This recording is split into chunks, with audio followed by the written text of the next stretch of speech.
listener. Fancy meeting you here. Today on the show, we're going to continue our look into the Philadelphia experiment, which is easily one of the most notorious military conspiracy theories of all time.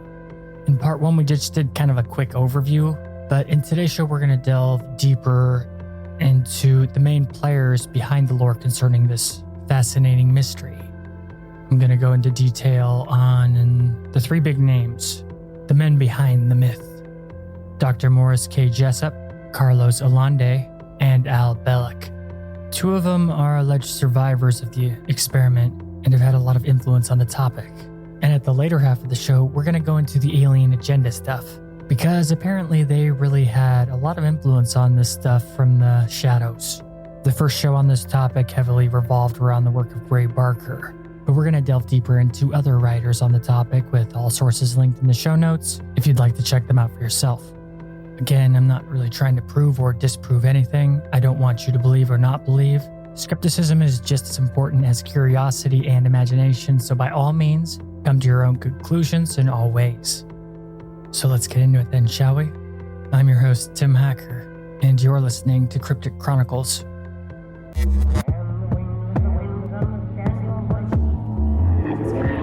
Strongest emotion of mankind is fear. And the oldest and strongest kind of fear is fear of the unknown.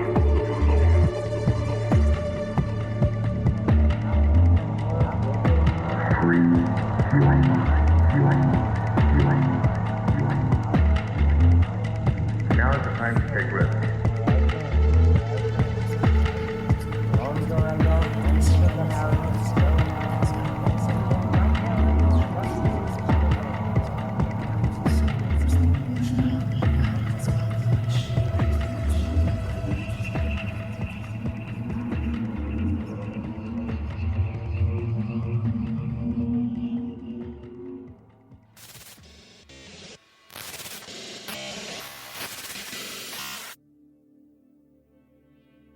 So just who are these people that have brought the Philadelphia experiment into the mainstream pop culture subconscious and cultivated this indomitable conspiracy theory?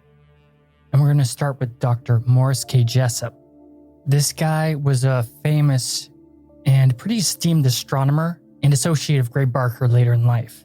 Jessup gained attention of ufology researchers because of some interesting articles that he wrote, at first for a magazine called the Saucerian Bulletin, but later would become more famous because of his best-selling books on UFOs. But what's most important to remember about Dr. Jessup is that he ruined his career and his personal life because of his work into researching high strangeness. And people have to really believe in what they're doing to make that kind of sacrifice. I don't really know anyone in my day that would do such a thing, or even well, not everybody, but most people don't really have the courage to just follow their dreams and do what they're driven to do and like to do, despite everybody around them trying to hold them back and tell them to quit and stop. And the man was very scientific and logical in his approach to ufology, which kind of went against the UFO cultists back then. Don't get me wrong, there could be great people, but there's a lot of people back then that were just blind believers.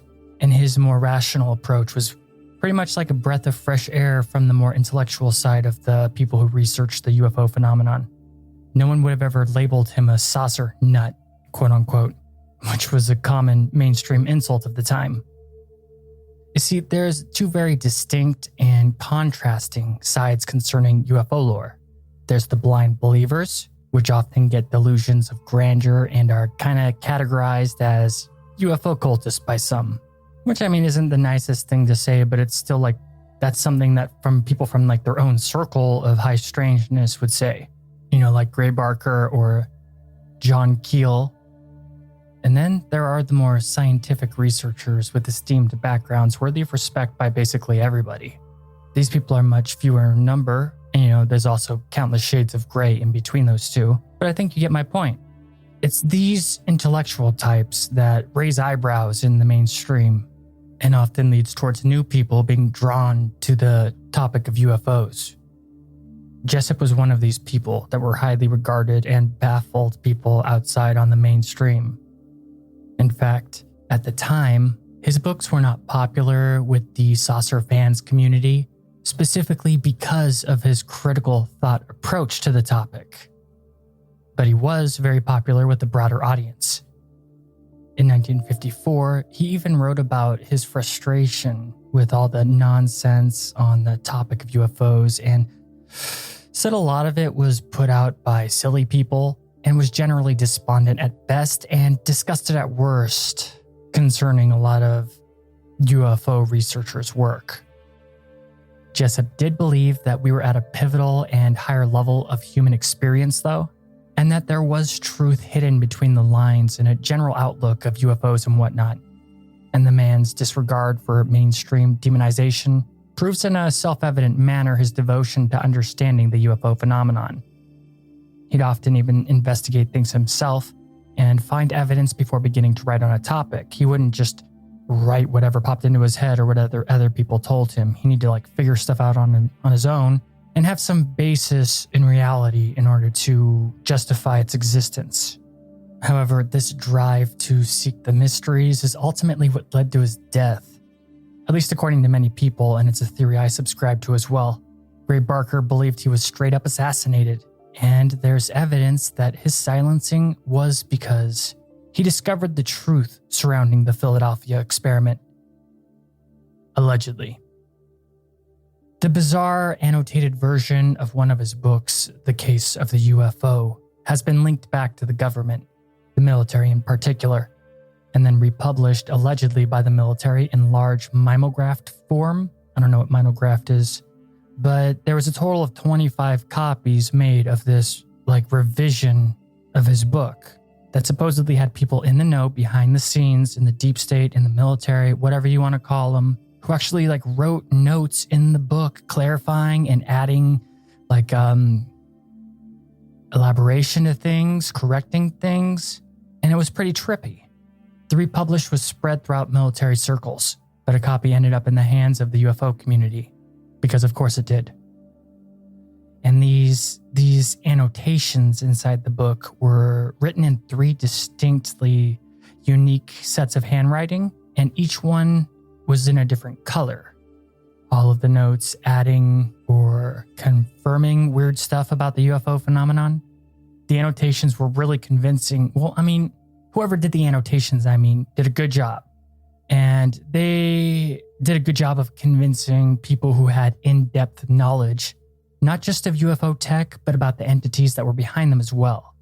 If they were forged, it was some awesome forgery, though the probability of them being authentic also is just as probable, I guess.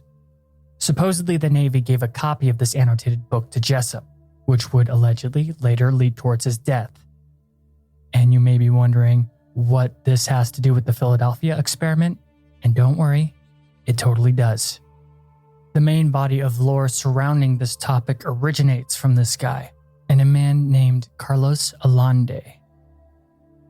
After reading a lot of his work, Allende had been sending letters to Jessup about a secret government cover-up called the Philadelphia experiment, and had been sending him letters for some time. These letters would be compiled into one piece of literature called the Allende Notes. Certain naval officers took the Allende Notes very seriously, even more seriously than Jessup himself, at least at first. It's important to note that Jessup thought the annotated form of his book was ridiculous. He couldn't figure out why the Navy would mess with him in such a way and disregarded Allende as a crackpot. But his opinion would completely change. Gray Barker, too, thought that Allende was a nut and later changed his mind. But we'll get into Carlos Allende in a moment. I want to just really quick cover what was said in the 3 different colors of side notes in Jessup's book. The annotations refer to 2 distinct space-faring species, the stasis neutral and undersea beings, with both able to interchange between habitats without any bad side effects. In the notes, the water beings are said to build underwater cities, and the 2 races have many different forms of transportations, just like humans have different types of cars and planes and whatnot. The undersea race is basically like the aquatics, the Syrians, to which I've talked about before. But what the hell does stasis neutral entities mean, right? What the hell is it even referring to? It's pretty cryptic, but you can see Jessup thought this stuff was weird real quick and wondered why the hell the Navy would spend money reprinting his book with all these weird side notes of nonsense just to mess with him. But the more he read the annotations, the more it all intrigued him. The two alien species are referred to constantly throughout the book as SMs and LMs. It says that the LMs are peaceful and have good intentions towards humanity, but the SMs are not afraid to get their hands dirty and are more self-interested. The LMs are spoken highly of, whereas the SMs are somewhat reviled when talked about in the annotations. I think the SMs might have been the Greys, but I based that off of nothing. And if you remember the shows I made on the Nephilim, you'll remember that entities analogous to the aquatics from UFO lore are found in the mythology of many ancient civilizations, including the famous Dogon tribe, who had a vast knowledge of astronomy that was far more advanced than the modern world at the time, and they possessed that knowledge for thousands of years. Anyway, these aquatic humanoids often in mythology teach early humans how to have a civilization. They're usually the first ones who come up and tell the early human civilization how they can have like societies, art, culture, etc. The Seven Sages is another popular one, but there's a whole lot of them. Just a cool similarity that I thought I'd point out. But the annotations go on to explain just what happens to ships and planes that vanish in the vile vortices on the planet. Vile vortices being places like the Bermuda Triangle and other anomalous areas of activity that's kind of suppressed, but you can find information on it pretty easily. There's vile vortices all across the planet, and they're pretty interesting to research. When something vanishes in a vortex, such as the Bermuda Triangle, it talks about like all what actually happens to these people. Researchers also feel the book is coded, and there's more to it, but superficial examinations always fail to make sense of the code, and it's still not proven. But these aliens mentioned within are first linked to gaining prominence after the Philadelphia experiment, and are possibly ET races with an investment in humanity because of the technology discovered during it. The two alien factions seem pretty different, but apparently don't really mess with one another for some reason.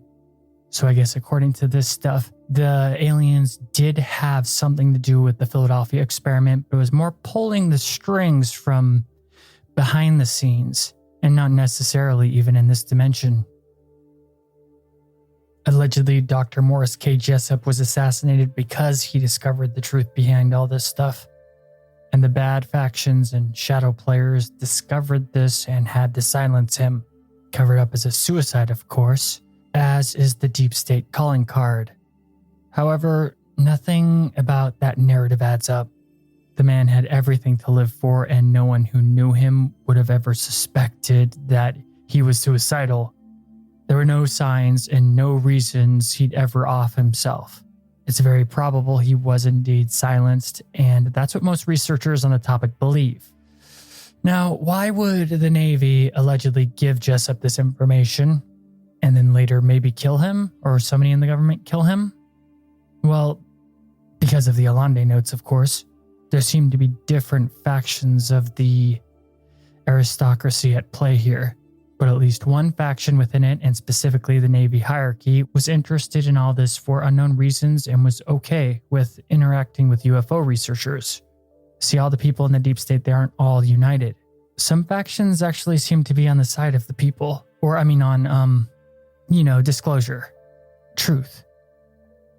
And though this eventually led to Jessup's death, it wasn't the intention of this faction, and in fact had a lot of interest in what Carlos Allende had to say, and even in other stuff that I researched in another book, he was one of the people that could have possibly written in the annotations as one of the colored side notes of the handwriting in the book. And from this information side, they even kind of try to make him out as a gypsy, a possible gypsy. But just who is Carlos Allende? Well, that's when things start to get interesting. This guy is one of the most mysterious people concerning this topic. And though he's dropped off the map, he very well may be possibly alive, even though he'd be extremely old. He's probably dead. But there's just no records of him after a certain point, and no one knows what happened to him. He could have even been assassinated like Jessup for all we know. Only a handful of people even really knew him at all. I mean, if he interacted with anyone, it was on a solely superficial level. Those who knew anything more than that were extremely few, and even they couldn't figure him out or knew too much about him. He was a strong man that obviously survived a lot of trauma, like a soldier who survived a horrific war but was not mentally broken yet. You can still tell that something is off about them. Most researchers who listened to his story of high strangeness thought he was a crazy person at first, but then would come around to take what he said more seriously later. And there's a good reason people thought he was nuts, because he claimed to be a survivor of the Philadelphia experiment. At this time, the experiment was well known only in military circles and had yet to reach a broader audience in the UFO community. Well, there was those who knew about it, but they were few, because obviously a lot of military personnel would later go on to become UFO researchers. But back then, it was mostly a military conspiracy theory talked about in whispers between service members. But Allende would be the main contributor in bringing this topic to the UFO community. As Allende wrote letters to Jessup, the two would go on to have a steady back and forth for a bit. Carlos Allende was super paranoid and always looking over his shoulder, and you can even tell this paranoia in his writing style, which is the reason why Jessup didn't take him seriously at first, until he began to understand its style and the personality behind it. However, in the letters, Allende signed his name as Carl M. Allen for his own protection. I just thought that was important as a side note, because he didn't really go by Allende. At first, I mean. And once Jessup got used to the unique grammar and style of writing, he noticed a possible similarity to the annotations in his book sent to him by the military. And this is one thing that gave Jessup the idea that Allende may have credibility about him, because why would the Navy care unless it was legitimate? The answer is they wouldn't. Unless it was a psyop, I guess. But I was going to read one of his letters. I did decide against it, though, for expediency. Just to sum it up, his writing is intelligent and everything is spelled right. It's just weird. Allende's style of writing is robotic and overly formal, with words being capitalized oddly, like randomly. Not randomly, but he used a lot of capitals when he didn't need to. Overall, it feels like maybe like a Southern gentleman's type of writing from the 1800s, with an engineer or a scientist flair to it. In the letters, he explains the symptoms of the experiment: going blank, getting stuck, and the freeze, as I mentioned in the first episode concerning the Philadelphia experiment. But he also goes on to tell a bunch of other secret information about Project Rainbow. In any case, the reason why we're talking about this right now, listener, is because of Carlos Allende. It's just a shame that it led to Dr. Jessup's death. And who knows what happened to Allende.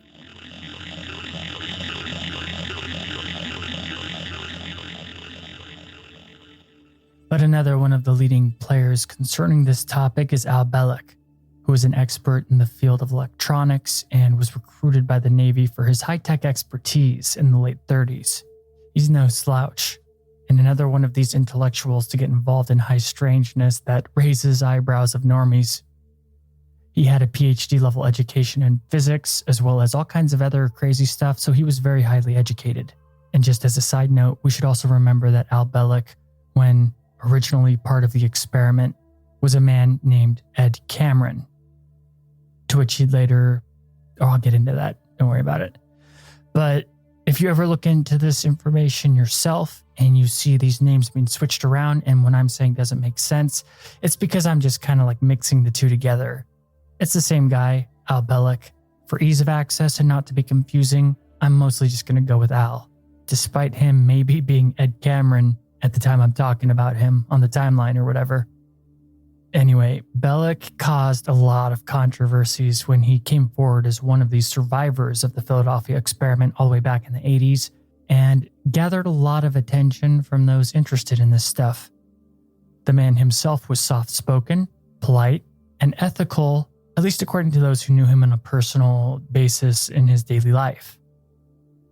So a lot of people who knew him were surprised that he'd say such bizarre stuff, like pretty much out of nowhere, seemingly out of nowhere. He'd just go on about how he was a part of this secret experiment. Lost a lot of friends because of it. But as I mentioned in part 1, he'd regained lost memories after watching a movie on the topic. So I guess it wasn't out of nowhere. More so, allegedly, he just started to remember his real past. The man had never talked in public or to groups for that matter, so when he first came forward to make a presentation, he'd arranged like little file cards, flashcards I guess, to speak, but at the last second, he decided to just toss the cards in the trash and talk from his heart, according to witness Tim Beckley. So to me, if you understand psychology, there's aspects of his story that seem authentic. Liars and charlatans all act in specific ways, basically across the board. But looking between the lines concerning Al, I'm pretty convinced that he truly believed what he said. Does that mean I believe everything he said is true? Well, the mind is a funny thing, but I do believe that he believed in what he said was true as an honest fact. It actually seemed like interest in the Philadelphia experiment was going up because of the movie that just came out. But in 1989, the UFO researcher circles were very open and welcoming to Bellick as he stepped up to the mic to give his presentation at Tim Beckley's annual New Age UFO Fest in Phoenix, Arizona. His story hypnotized everyone there. And while some instantly thought he was a pretender, as people should be skeptical, that's good, most were completely engaged with what he had to say. This is the guy that supposedly time traveled, but it's even weirder than time travel. It's very convoluted. And we'll be right back to talk about Al Bellick after a quick break. You're listening to Cryptic Chronicles. Mary redeemed a $50,000 cash prize playing Chumba Casino online. I was only playing for fun, so winning was a dream come true. Chumba Casino is America's favorite free online social casino. You too could have the chance to win life-changing cash prizes. Absolutely anybody could be like Mary. Be like Mary. Log on to ChumbaCasino.com and play for free now. No purchase necessary. Void where prohibited by law. 18 plus terms and conditions apply. See website for details. The voice in the preceding commercial was not the actual voice of the winner. Amazon Business honors Jill Lau, Chief Procurement Officer of Global Network Bank. Last week, Jill saved big and used Amazon Business to help her team buy 327 headsets. Now Bob can keep his conversations to himself. Wait, am I still on speakerphone? With business buying easier than before, Jill now uses her extra time to focus on growing something big. Buy smarter, dream bigger. Visit Amazon Business, your partner for smart business buying. Thank you for holding. Hang it up, Bob. $30 off weed with code PODCAST? Did someone say $30 off weed with code PODCAST? Amuse delivers over 500 high-quality cannabis products from the Bay Area brands you love at everyday low prices. You can also rest assured that everything will be up to your high standards. So what are you waiting for? Start shopping now at Amuse.com. Use promo code PODCAST to save $30 off your next order. That's AMUSE.com.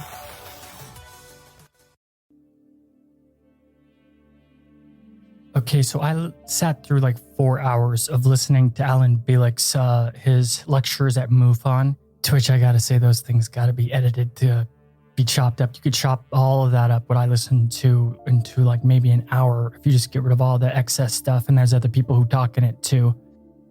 And he's a guy who definitely sounds like he knows what he's talking about. Bellick says that the military discovered space-time compression technology during the Philadelphia experiment. This technology not only provides the means for teleportation, but also interplanetary and interstellar travel by generating wormholes in space-time. And he knows all this because he was there. To which I will go deeper into specifically.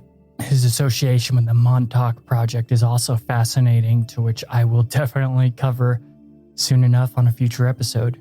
But as I said, Al is highly educated in various vocations in the field of electronics, and he contracted for various military contractors. During these clandestine operations, the people who worked with him began to reveal the truth about our involvement with extraterrestrials and PSI ops, psychic operations. With these experiments, these programs, completely all about figuring out some pretty weird stuff and how to manipulate the human mind. And strange stuff started happening to Al shortly afterward. In 1956, he was recruited into the Montauk Project. And I know you astute listeners can see how the timeline isn't really entirely syncing up. Now, is it? Well, that's because Al essentially isn't quite the person we know yet, and is existing in the future at the point of Project Montauk. If that confuses you, then good. But don't worry, because it gets much more confusing. Al would work his typical job in California for cover, and when done with his shift, take the underground subway to Montauk, Long Island to carry out his duties there. Apparently, the Montauk Project was working on time travel, specifically a device called the Time Tunnel. When the Time Tunnel was completed, he'd literally just teleport home to his apartment instead of taking the underground subway tunnels. He says he went on like this for some time, until the 1970s, when he was put in charge of weird psychic testing as the program director for physics, who manned the notorious Montauk chair, which altered reality through psychic powers. If you haven't heard of it before, it basically is said to have, allegedly, it's said to have turned thought into reality without glitches. So once again, think about Stranger Things and that show, how they experimented on psychic kids. Well, this is based on an alleged real-life thing called the Montauk Boys, which was supposedly a key program at Montauk.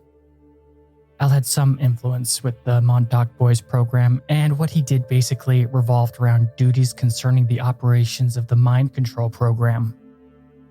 Pretty out there, right?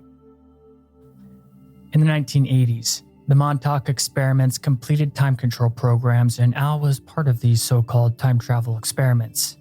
Al even claims to have traveled to Mars a bunch of times, as well as time traveling to a research station back in 100,000 BC, as well as straight up other planets to get canisters filled with light and dark energy, and even to the year 6037 in the future. And all this before even starting to get into anything concerning his influence or what happened to him during the Philadelphia experiment. After all, allegedly all of this was wiped from Al's mind anyway. As I already said, he didn't get his memories back until he saw the movie The Philadelphia Experiment, all the way in 1988, saying that it somehow triggered the block to disperse that had been brainwashed into him.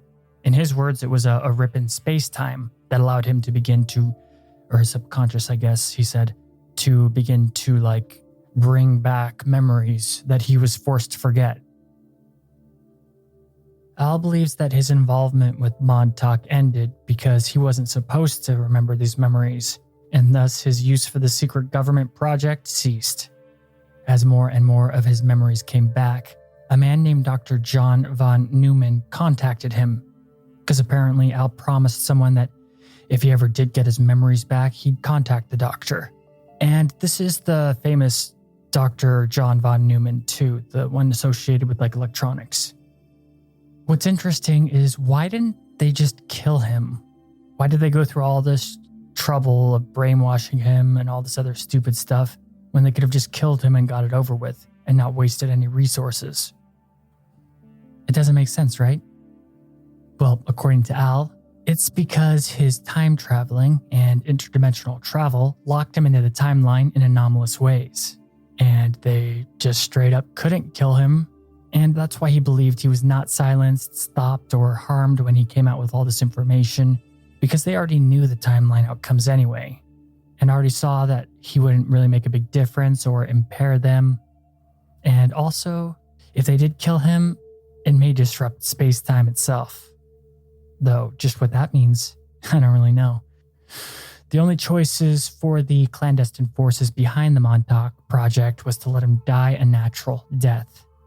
And they already regressed him from Ed Cameron into being Al Bellick anyway. And Al even worked with himself, I guess. His other self, it's very confusing. But they're actually one and the same person, like I already said. His consciousness isn't a normal human anymore. Or wasn't a normal human anymore, I mean, because he's dead. But the first legitimate memory that Al has, and at least his final version of himself in this timeline, is him actually being a baby of 9 months old and understanding the conversation of the adults around him, which is bizarre. He was originally Ed Cameron and then sent back with other memories, and he became Alfred Bielek. Mindfuck. I mean, we got merging timelines, other universes, and just a whole bunch of super weird stuff. Apparently, Ed knew too much and it irritated his superiors and was pretty much voted to be disposed of through space-time to be regressed into the identity of Al Bielek. In his MUFON lectures, Al says that he was also involved in Project Phoenix, which is kind of an umbrella project that had a bunch of stuff under it, including mind control experiments. And it could very well be his involvement in Project Phoenix that he was essentially disposed of by those powers that he worked for. But of course, there's more to all this stuff. If you're more interested in it, I definitely want to get more into detail on Project Phoenix down the line. Not in this episode too much, just maybe a quick overview. Anyway, Al grew up in his fake identity in an alternate timeline, but there's still so much to cover concerning this guy. It could take up many episodes dedicated to him. I don't want to do that. But essentially, later, one of the architects of all this, Dr. von Neumann, started to find clues that something was wrong concerning the Philadelphia experiment. I know this might be confusing, just go with it. The timeline's a mess trying to tell this information. But I was going to have to go back in time to the Philadelphia experiment. In the book Philadelphia Experiment Revelations, the author talks about things called time locks that have to do with Al and his journey through time. So earlier when I was talking about how they couldn't kill Al because he was attached to the timeline in anomalous ways and it could lead to bad stuff or whatever, this is also a part of that whole issue, the time locks. It's pretty metaphysical, but I think it's not too hard to summarize. Essentially, people have certain locks that are only escapable in death. And when you die, you can travel through time and even reincarnate at different points in time. In quantum mechanics, similar trains of thought exist, and from that perspective, the present moment we live in is actually an illusion, because our consciousness has to latch onto something in order for our infantile minds to understand existence. Our consciousness has to just zero in, otherwise it can't understand itself. But in truth, our true nature is a being that exists past, present, and future all at once. And if you throw the many worlds theory on top of that, then it gets even messier, so I'll spare you all that hot mess. But time locks essentially make our reality stable on a quantum level so that our consciousness can experience it in the way that we live our lives. According to Al, his associate Dr. Neumann disrupted these time locks during the experiment, and this is why some survivors are said to have faded in and out of reality. Their locks were damaged in space-time. During the interdimensional travel of the ship, the time locks were temporarily paused, and when the ship materialized, if the crew were somewhere outside their time lock, they'd appear where they were anyway. And that's why the victims were discovered half materialized in the hole in deck. You know, people's arms and legs popping out, people's bodies halfway protruding, pretty much dead at the moment that they came back, to which was at least a short but excruciating way to die. In 1953, Dr. von Neumann conducted the same experiment, which was the Philadelphia experiment all over again, but this time they supposedly knew what they were doing. In any case, the experiment was a complete success and no crew of the ship were killed this time.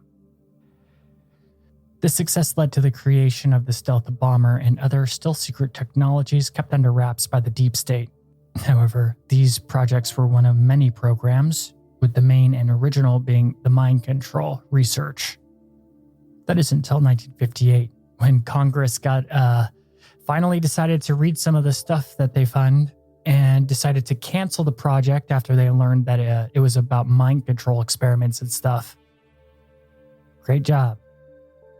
But the brainwash research continued anyway in other forms, like from 1967 to 1968, and then, the MK Ultra stuff. The point is that the Phoenix Project is one of the contributors to all of that stuff. And in 1983, the Phoenix Project set their sights on research from the Philadelphia experiment. A lot of this information seems to contradict itself, depending on the source, more than a couple times. But from what I see at this point, the experiment has been conducted successfully at least 3 times over the decades. This time, though, things were a bit different. And a prediction by Einstein came true concerning their tech. Quote, "If you create a machine with sufficient complexity and give it enough power, it will become intelligent itself." Keep in mind, too, that this was before the term AI was a thing. The Phoenix Project was not conducting the experiment at sea, only the original one did that, but a controlled facility with computers. And you gotta remember that computers back then were like the size of a house. It was a massive complex, and the computer was everywhere with its cords everywhere, and took on a life of its own, according to the story. And in this experiment, they did their whole interdimensional opening travel portal thingy, and guess who came out? A Bigfoot type entity, or more accurately described as a Yeti, and it was, I guess it went crazy, and it just destroyed everything that it came in contact with. It was massive, superhumanly strong, and could just shrug off bullets. To stop this interdimensional entity or whatever it was that looked like Bigfoot, they had to destroy the power source. But they couldn't do this because the computer found its own power source from the direct sea. This AI had found a way to go around people trying to shut it off. And who knows if this AI was the thing that brought the Bigfoot entity over in the first place, or called it or something. It's so vague. The information does not elaborate on any of the details, which is kind of frustrating because it's like, dude, you summoned Bigfoot, an AI computer from the past summoned Bigfoot to mess with the people doing the Project Phoenix testing. There's gotta be more to this, but the only way that they could stop this entity and the computer from killing everyone was to destroy the computer connections themselves, to which the scientists succeeded. The Bigfoot entity disappeared, and although no one used the term AI once during the entire description of the event that I read this in the books, they just used terms like intelligent computer. And this little incident would lead Project Phoenix to kinda shifting gears, if not outright be shut down, but would definitely lead to or influence the Montauk program, which is even more morally bankrupt than any secret government program we've covered so far. And that's saying something. But I'm getting off topic a little bit. Let's go back to Al Bielek. He worked for the Montauk program and had been brainwashed to forget everything he did there, like I already said. But during the time working for these crazy people, Al had time traveled back and forth, with him and his brother being the ones to jump off the ship during the first Philadelphia experiment, and then going to the future to later be sent back to smash the equipment to free the crew and the ship and rematerialize normally, with his brother and him being split up in time unnaturally. Al Bielek says that the movie The Philadelphia Experiment is actually pretty accurate to what actually happened, including the 2 men jumping off the ship mid-dimensional teleportation. Though later his accounts would change to an extent to which who knows. It could be merging timelines or something, or new memories coming up, but the account definitely was not fully formed when he first began getting his memories back, which normally would be a kind of a red flag for a charlatan. with the story changing over time, that is, other than the fact that we're dealing with multiple timelines and stuff like that. I mean, if you're even entertaining this idea at all, that can conveniently make up for the changing narrative that he gave. It never changed too drastically, keep in mind. But at first, when he would tell his story, it would be that the movie, The Philadelphia Experiment, the beginning of it, like the first half, was actually very accurate. And then later, it kind of altered a little bit. Never dramatically, though. And he did keep on having more and more memories resurface over time. It wasn't like this happened all at once. And funny enough, the US military was actually pissed about the movie and tried to ban its release, which is hilarious. And we're actually even successful in banning it in the US for 2 years after the initial release. But after a counter injunction, taking him to court, it was eventually released fully to the public and is still available to this day. So if you haven't seen it, I suggest going and checking out that movie, The Philadelphia Experiment. It's definitely worth a watch. But why would the military even care, though? The powers that be only censor things that are a threat to them in some way, and there are way more damning conspiracy theories of that time than the Philadelphia Experiment. The JFK stuff is way more damning. It's odd behavior because if they had just ignored it, they would have looked a million times less suspicious. I mean, when the elite try to censor something, that means it's probably worth someone's attention. It gives a sort of validation. And by human nature and psychology, the more something is suppressed or they try to hide it, the more people want it. I mean, just look through the Middle Ages. It's pretty self-evident. So by the military doing that, they most likely created a whole horde of researchers that wouldn't have ever cared if they didn't try to censor it. Like if they just did nothing, it would have been better for them. I'm overthinking it though, probably. And I don't want to digress anymore. But, so Al's brother too, after Al came forward with his memories resurfacing, Al's brother had strange memories returning about the Philadelphia Experiment as well. And by all accounts, he knew far too much than he should have known because he never saw the movie The Philadelphia Experiment. It was only Al talking about it, like without any elaboration really that he could understand. He didn't have context. It was him talking about it that brought these memories back in his brother's subconscious as well. And then they go into past life regression stuff, but I mean, I've researched far too much on hypnotic regression, past life regression to not be pretty skeptical about it. I mean, I do believe it can work, but it depends on the person. A lot of times it's just the subconscious pooping stuff out, But anyway, his brother did get the past life regression therapy, and he spoke of his whole journey basically that mirrored Al's perfectly. All the stuff that went down and all the crazy stuff that they did. Billick says that his brother time traveled to 1983, lost his time lock, and aged about 1 year per hour. Then died. Obviously dying from old age in like not that long, which is pretty crazy. It's very sci-fi. I'm sure that reminds you of a couple movies you've seen, like Super Fast, Mega Aging. But he then said that his brother was later reborn. See, there's like weird reincarnation stuff going on with a lot of these people too, who covered the Philadelphia Experiment stuff, who were involved in it. But it also could just be seen as his brother switching consciousnesses. You go into the quantum immortality stuff again. But honestly, I read the chapter 3 times and I still don't really get it, to be honest. I mean, I could if I wanted to, but I don't want to give it that kind of a time sink. Because in order for me to really get it, I'd have to make notes and then outlines, compare notes and whatnot from all these different sources. And I'm sure that it does make sense if broken down correctly. And it would make a lot more sense than how I'm telling it to you, listener. But I'm sure you get the gist. Time travel and consciousness shifting, reincarnation, etc. Just go with it. We're talking about Al Billick, the Philadelphia Experiment, and soon to be getting into the alien agenda. We'll be right back after a quick break. Don't go anywhere.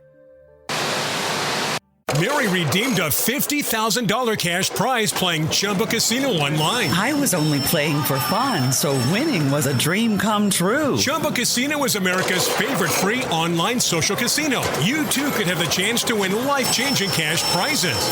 Absolutely anybody could be like Mary. Be like Mary. Log on to ChumbaCasino.com and play for free now. No purchase necessary. Void where prohibited by law. 18 plus terms and conditions apply. See website for details. The voice in the preceding commercial was not the actual voice of the winner. Money is the number one cause of stress and the number two cause of divorce. Make your money go further and work harder with a certified financial planner from Facet Wealth. Financial planning used to focus on retirement, but Facet helps you with today. You get a dedicated financial planner that guides you through every financial decision. Inflation, interest rates, stock market changes, home prices. How do you figure it all out? Well, every advisor at Facet is a certified financial planner and fiduciary. That's just a fancy way to say they have the best training, and they're legally bound to do what's in your best interest. This isn't just about investments. It's about taking care of your money so you can start living a better life today. Facet has a simple flat fee, no hidden charges, and with nothing to sell, there are no commissions. Visit tryfacetwealth.com for 2 months free off your first year of financial planning. That's TRYFACET wealth.com. Facet Wealth is an SEC registered investment advisor. This is not an offer to buy or sell securities, nor is it investment, legal, or tax advice.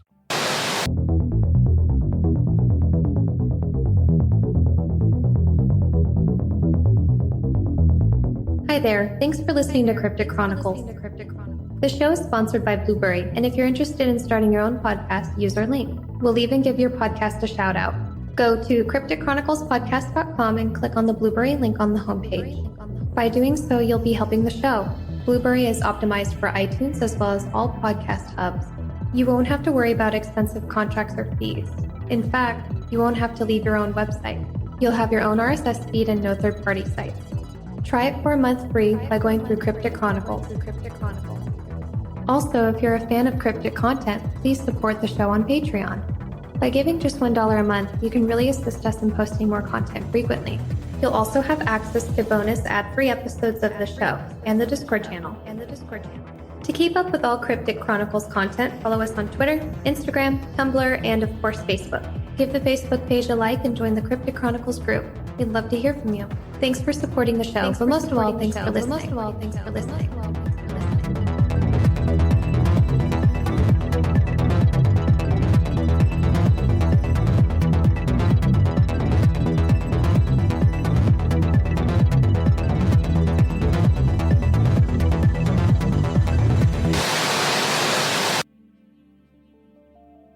We're back. Another interesting thing concerning von Neumann, Al's associate, is that officially he died in either 1953 or 1957, depending on the source. But Al says he was working at Montauk well into the 1980s, which is pretty weird. Von Neumann is famous for his real-world computer fame, but according to Al, he didn't really die when the mainstream said he did. He actually states pretty clearly and confidently that Neumann survived somehow through a time lock, like a time lock shenanigans. So who knows? He could still be around doing his mad scientist thing till this day, according to Al. Though Al Bielek may seem inconsistent at times, I can't really bring myself to judge him or get too overly analytical about his work. Kind of ruins the fun. He did allegedly go through multiple timelines and consciousnesses after all, and it's some fascinating fringe lore, no matter which way you look at it. My imagination loves to swim in it without accepting it or denying any of it.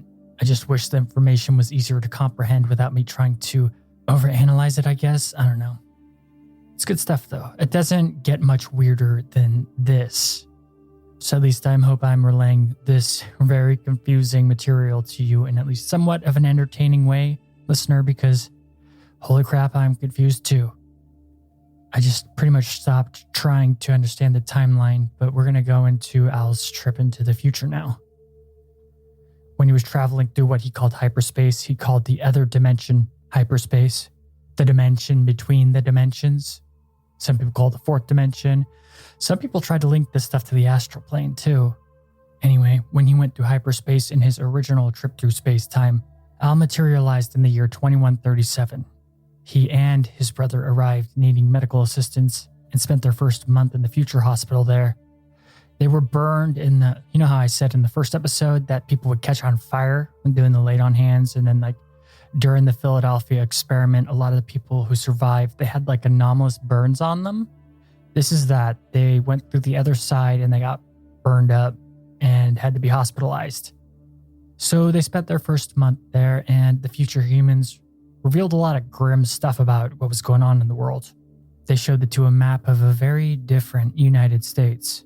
The future people said that between the years 2000 and 2016, a catastrophic event would occur that would cause the events that would lead up to the map looking the way it did, with the US all weird. However, considering our modern time and what year it is right now when you're listening to this, these apocalyptic events that Al predicted that he said the future people told him never happened. They never took place. Well, at least in our current timeline. In our version. Again, it could just be summed up that that was a possible future and that's a different timeline. I don't want to be arbitrary. It seems that Al and his brother were sent to a possible future, in my point of view at least. Not a concrete one in linear time from where they came from, because we have definitely avoided this apocalyptic event in our timeline. This wasn't the end of his trips to the future though, because Al would later travel to the future again, but this time, there is no explanation for it. He just was sucked into hyperspace and sent there seemingly for no reason. Some people tried to, well, I think in 2 of the books, people tried to like link it to being similar to the freeze.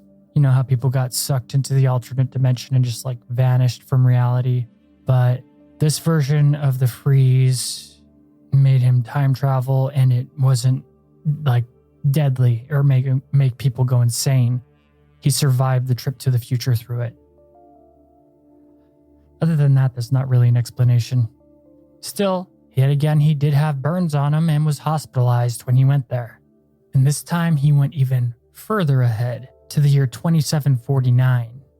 And this time when he woke up in the hospital, he said that he was given some pretty bizarre treatment from a vibrational, I think he said crystals, but he called it vibrational and light treatment, which healed his wounds. And he'd actually spend 2 years in the future, in the 28th century, claiming to get a job as a tour guide in order to support himself in his new surroundings, despite being a fish out of water and somewhat of a sideshow for people who lived there at the time.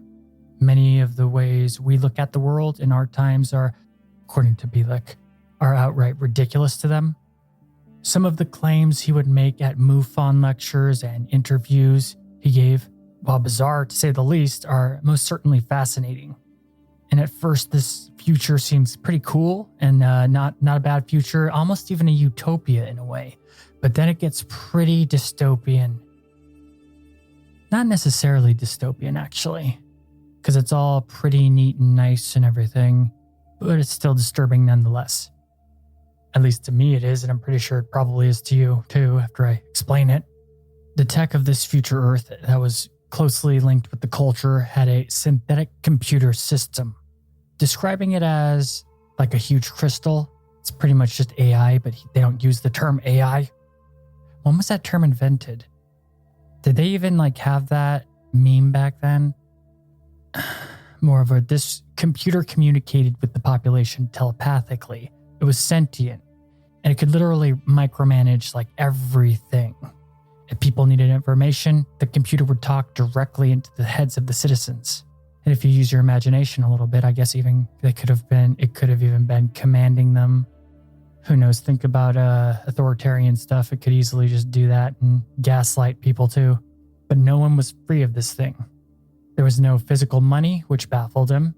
And instead, everybody had digital credits used as money, analogous to how we use money today, but more so as a formality than a form of wealth or whoever has more gets more type of thing. It was more so just like a social contract, just a system of doing things, which is the first sign that something's kind of creeping off. So you can see how this is like kind of a dystopia, but like a very pretty dystopia. However, the most interesting thing he discovered was the lack of governments. There wasn't any. there was no threat of any war between any nations in this future. It's not all sunshine, though, because he said that the future people told him that there was a global war between Russia, China, the US, and Europe that led to the death of billions. And it was after this horrific event that things started to kind of more resemble the direction that the current civilization was at. The Earth maps were also quite wrong to him because a lot of the continents as we know them today were underwater. Like Florida, a lot of coastal stuff was just gone. A lot of continents as we know them were unrecognizable. And that's because a pole shift had happened. The Earth looked completely different. But scientists had also created an artificial pole that reasserted planetary stability so life could function once more. In fact, life was awesome. The planet was extremely healthy and green as it could possibly be. The Earth was much more revered than how we treat the Earth. And nature was left to its own accord for the most part. The nations as we know them were mostly dead, though culturally relevant and prominent in art, architecture, and entertainment. They very much remembered the past. They didn't lose any information. So despite the horrific, crazy world war that happened between all the global powers, we didn't go backwards. And the Earth was pristine. There was no pollution. Everything was green growing. Animals were everywhere. Everything was awesome. In fact, the majority of the human race didn't even actually live down on the planet, but lived in floating cities that roamed around Earth, depending on specific circumstances. Kind of like a tide, I guess. And this is just kind of an awesome visual, floating cities and the Earth being all perfect and beautiful. I like that image a lot. If it wasn't for the crazy mind control type stuff going on in the background. I mean, who doesn't want to live in a floating city? We could call it Dalaran. And these cities were, the human population wasn't low. It was still, going strong. But this was basically how people lived now, in these floating cities that floated around the Earth. The AI controlled all the day-to-day type stuff. And though this AI was universal, basically, not all humans utilized that particular AI. And there were humans in other floating cities that did not use this AI. But these people were barbarians, I guess. He doesn't say that. He says that they did have their own version of such programs that pretty much did the same thing. But these people were considered exiles from the main society and kicked out by their own actions. The scariest part of this future, though, or possible future, is the lack of privacy concerning this AI. He asked the future people on several occasions how the synthetic computer that ran everything came into existence and took over running things. He would ask how the history behind how it became so prominent and everywhere and having so much power and control. He also asked who invented it and, all that kind of stuff. But the way that these people reacted to these questions was pretty creepy because to Al, it seemed like they had never even thought of that question before. Nobody, not a single time, had ever asked that many questions about the AI. They'd never even analyzed it or thought about it, where it might have come from, how it gained control.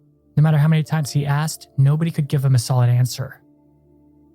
And the only information he ever got was that the AI was built in the 26th century and that's it. Everybody that was the way the world was, and they didn't question it. So to be honest, despite how kind of cool that future is, dude, screw that future. That future sucks.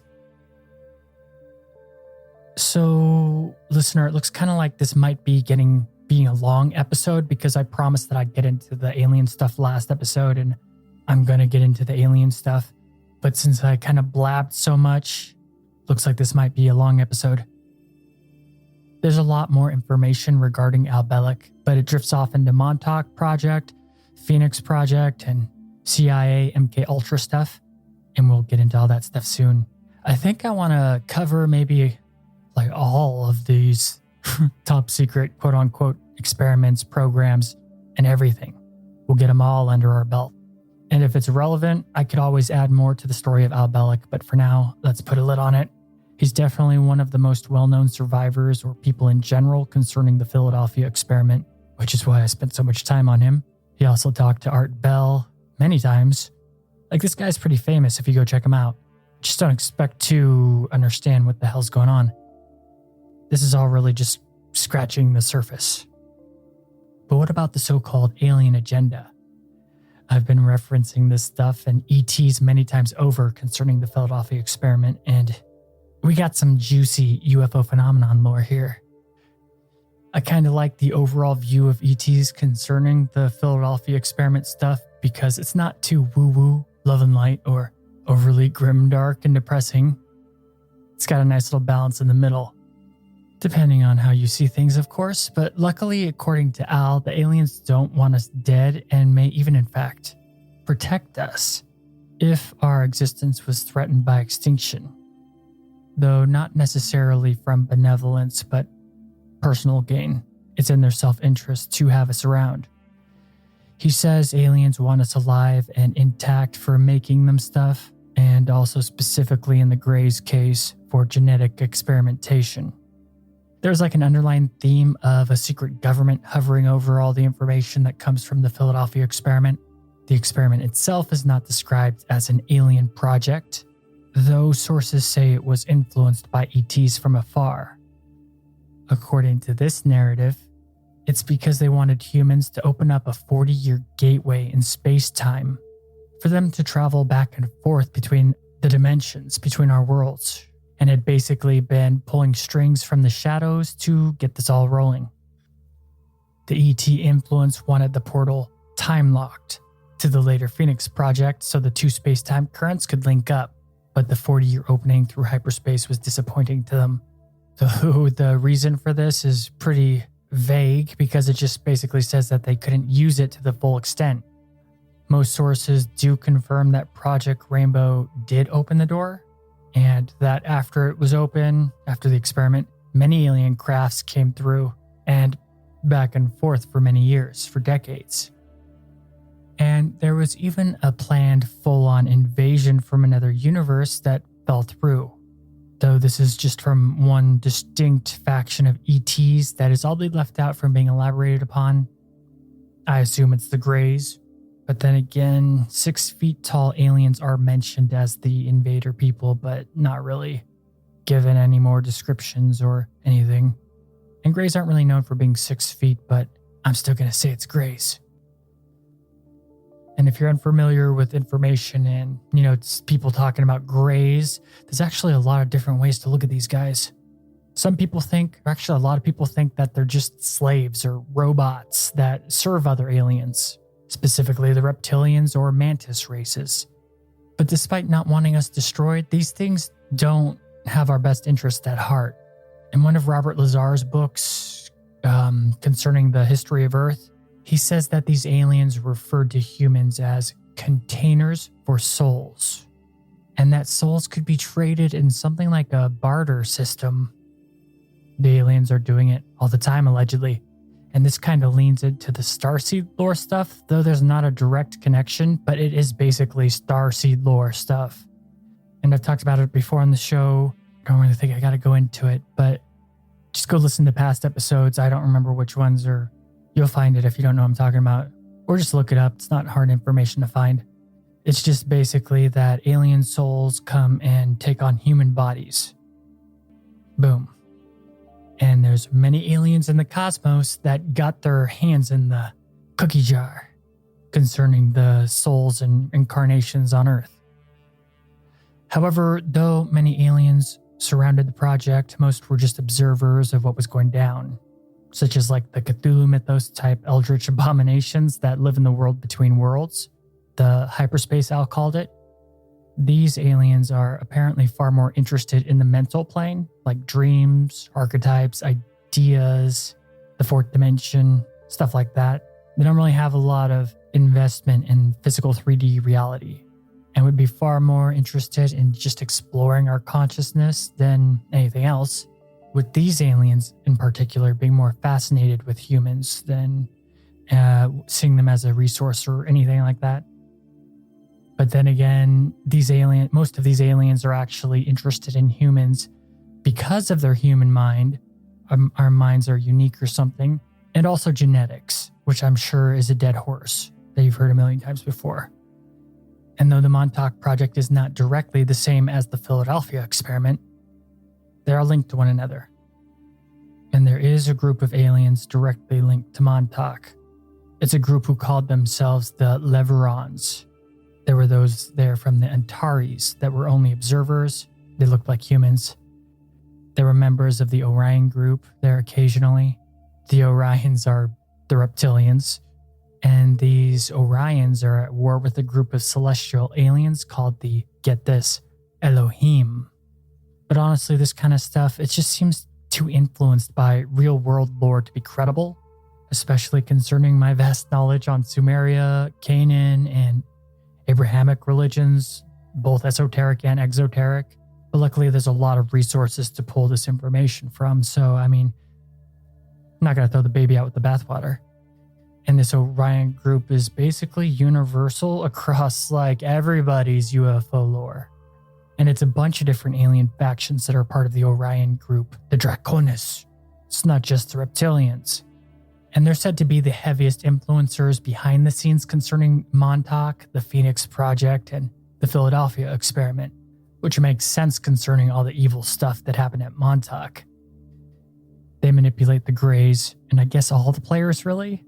But despite all this, overall, it's really only the Greys and a handful of other ET civilizations that required the door to be opened in order for them to come in and out, thanks to the Philadelphia experiment, at least to some sources. However, a few paranormal entities that formerly could only interact with us in the fourth dimension and dreams and the like were actually let into our reality from this experiment. They use a bunch of mumbo-jumbo to try and describe these entities, but in truth, they don't say anything at all. There is no real description of them other than fancy prose, and as far as I can tell, they aren't physical. And if you're thinking what I was thinking at first, no, they are not shadow people either, because those accounts go back all throughout human history. But then again, they can time travel. No, I'm not going down that rabbit hole. Unless it's like an invasion through our subconscious or something in the past, and only now they are quote-unquote really here. But what I find the most interesting about these entities is that supposedly they only really entered our reality during the Philadelphia experiment. There's extremely little other elaboration on them. It's super vague, and normally when people are making shit up, they throw in a bunch of fluff. But in reality, ambiguity is the way of the world concerning a lot, and humans just have an obsession with labeling things. I guess if you're a Christian, they could be demons from that point of view possibly, but they could be anything really. They're not physical. But even though they're not physical, they are still technically aliens, and their agenda is unknown, and transdimensional entities are still aliens if they're not human. Bielek talked about aliens that kind of work similarly in his lectures at MUFON, in which there are many alternate realities our government has access to, and these alternate realities overlap. An alien could be present and be visible, or like a ghost or something. In fact, we seem like ghosts to beings on the other side of an alternate reality. Some aliens, but not all, can freely pass between these alternate realities, meaning they could basically be a ghost one moment and then materialize into a full-blown alien standing right in front of you the next. Obviously, concerning the Greys, it's pretty much agreed upon that they were interested in genetic experimentation on humans, but even that can't be taken 100%. There are not nearly as many documented accounts of Grey abductions in modern times as there were in the past. But there is an uptick of reptilian abductions and mantis abductions. But then again, most modern abductions talk about humanoid aliens, or at least enough of a hybrid not to totally freak people out, depending on circumstance, of course. Don't get me wrong though, there are still alien abduction accounts going on around the world, just not in the high numbers over any other type of alien like it used to be. And also, too, in UFO phenomenon lore, there are many groups of Greys on top of that. So this all can get very slippery very fast. However, one of the factions of Greys definitely would love to take over Earth if they could. Allegedly not only for our rich genetic resources, but also as a staging ground for this area of the multiverse. A base of operations, if you will. But with the way that things have gone, this seems highly unlikely, with all the other alien factions having an interest in our planet. And these main groups are allegedly Pleiadians, Orions, Zetas, Antares, and Syrians, both humanoids and aquatics.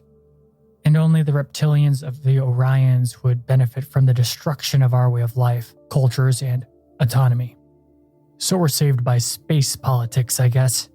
But hey, at least that's kind of good news if there's any truth to any of this. It's more profitable for aliens, for us to be alive and mostly self-governing, than to be dead or enslaved, so that's always good. A lot of these aliens reviled humans and only worked with them on these projects because they were ordered to. I think that the only ones who are actually described as being friendly to humans are the aquatic Syrians. And in Al Bellic's MUFON lectures, there's actually a lot of aliens that he says live on Earth. They're in the millions, just underground or under the ocean. I think Al said like around 3 million currently live here, but I can't remember. In order to explore some of the deeper aspects of this, you'd have to know about the Montauk Chair, to which I will cover when I make shows on the Montauk Project in the future. But the Montauk Project received help from a handful of these alien factions, most pronounced being the Greys and Orions. But it's because of the Montauk Project that the Philadelphia experiment came about the way that it did according to our timeline, and thus the alien influence. According to this narrative, if it wasn't for Montauk sending back Al Bellic, then it's likely there'd be a very different outcome than the one we're talking about in these episodes. However, despite his intentions being good, the time lock link from 1943 to 1983 really helped out the alien agenda. But it's believed that the first parts or the beginnings of this agenda go back much farther. The first investigating commission into activities of extraterrestrial aliens was in 1887 under President Grover Cleveland, and the foundation of the future projects could have been laid out. But, some kind of agreement could have been made all the way back then, but to think that we were investigating this kind of stuff all the way back in 1887 is kind of telling. And out of all people, Aleister Crowley pops up, more so in the Montauk Project than the Philadelphia experiment, but it's interesting to find him here nonetheless. He did supposedly contact a great alien doing occult rituals. Lamb, I think his name was. And how did I not expect him to pop up concerning all this? It's too ridiculous not to be true. But this episode does have to end at some point, and I don't want to go on too long. Let's just say that Billick says that the Draconians, the Reptilians, are behind a lot of the evil stuff concerning the Philadelphia experiment and the secret government programs that spawned from it.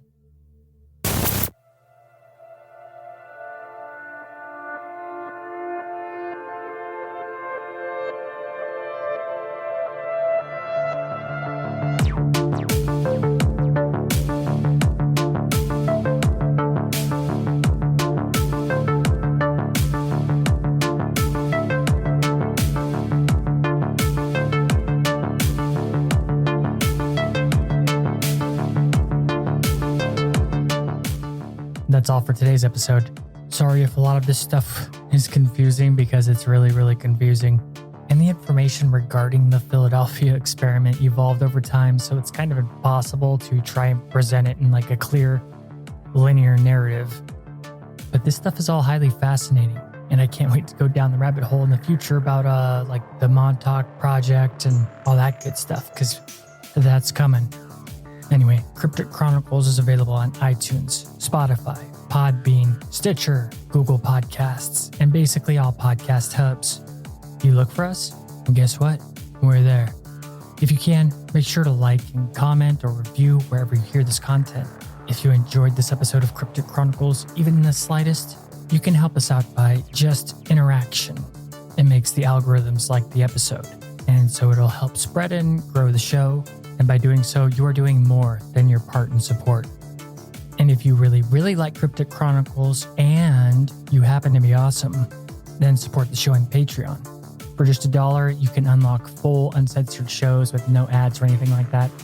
You will get access to exclusive podcast episodes and, depending on the pledge, a bunch of other stuff, as well as the Discord channel. You get the episodes, I'm usually like 4 or 5 episodes ahead. So that means that you can be like up to a couple of months ahead in episodes if you want, just by helping out for $1. Just go to crypticchronicles.com. At the top, click on the Chronicler's Vault. It's a link to Patreon, so you'll be good to go. It's also just Cryptic Chronicles /Patreon. Blah, blah, blah, blah, blah. It really means a lot to me. And speaking of awesome, I'd like to thank my current patrons, MJ Calvo, Adrian, John, Celestial Weavers, Alien X, Lorna Grubb, Paul, Linda Gonzalez, Angela Delaire, Ashley, Brad Herbert, Lawrence Lee, Patricia Coles, Kayla, Max, Michael Worrell, and Jimmy Woods. Thanks for supporting Cryptic Chronicles, but most of all, thanks for listening. And as one of the greatest physicists who ever lived once said, cut through the ridicule and search for factual information in most of the skeptical commentary, and one is usually left with nothing. This is not surprising. After all, how can one rationally object to a call for scientific examination of evidence? Be skeptical of the skeptics.